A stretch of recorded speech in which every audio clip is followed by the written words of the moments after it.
जय हिंद, जय भारत, जय उत्तराखंड। नमस्कार, मैं हूं अजय नौटियाल और आप देख रहे हैं भारत न्यूज़ लाइव। आज की खबर सिर्फ एक हत्या की खबर नहीं है।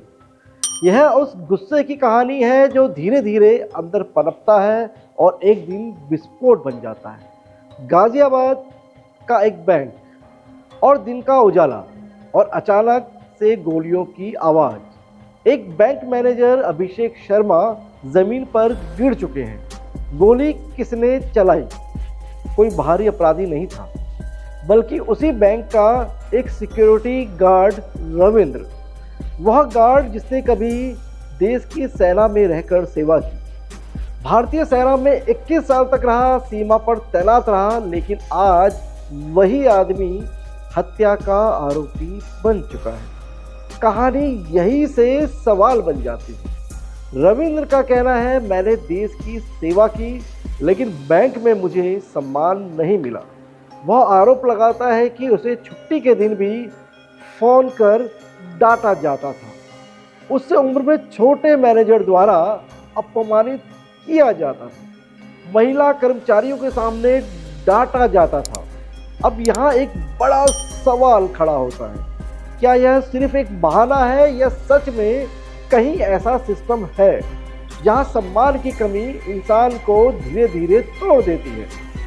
बताया जा रहा है कि उस दिन रविंद्र पहले से ही तय करके आया था। उसके मन में गुस्सा था, बदला था।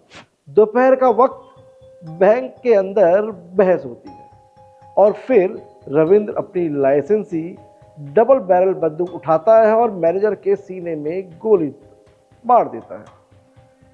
सब कुछ सेकंड में खत्म हो जाता है। एक परिवार उजड़ जाता है और एक जिंदगी खत्म हो जाती है और एक और जिंदगी जेल की सलाखों के पीछे चली जाती है। लेकिन कहानी यहीं खत्म नहीं होती।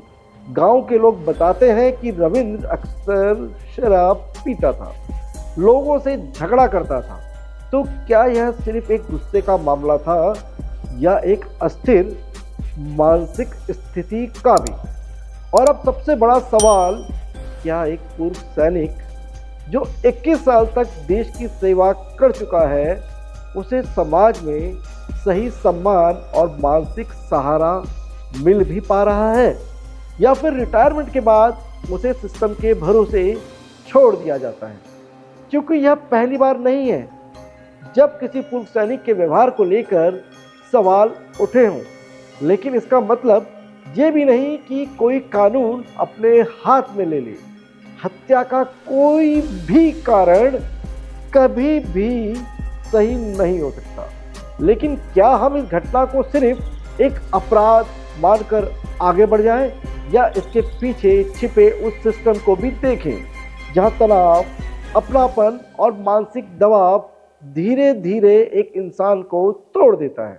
क्योंकि सच यही है, सम्मान हर इंसान की सबसे बड़ी ज़रूरत होती है, और जब वही सम्मान छिनता है ना, तो इंसान या तो टूटता है या फिर फट जाता है। लेकिन सवाल फिर भी बना रहता है, क्या सिस्टम ने समय रहते संकेत नहीं देखे? क्या बैंक प्रशासन को पता नहीं था कि एक व्यक्ति मानसिक दबाव में है, या किसी ने उसे समझाने की कोशिश की, या फिर सब कुछ तब तक चलता रहा जब तक एक गोली नहीं चली? यह घटना सिर्फ एक हत्या नहीं है, यह एक समाज को चेतावनी है। उन सभी संस्थाओं के लिए भी जहां इंसान काम करता है लेकिन इंसानियत कहीं पीछे छूट जाती है। क्योंकि एक तरफ हम सेना के जवानों को सलाम करते हैं और दूसरी तरफ रिटायर होने के बाद क्या हम उन्हें वही सम्मान दे पाते हैं?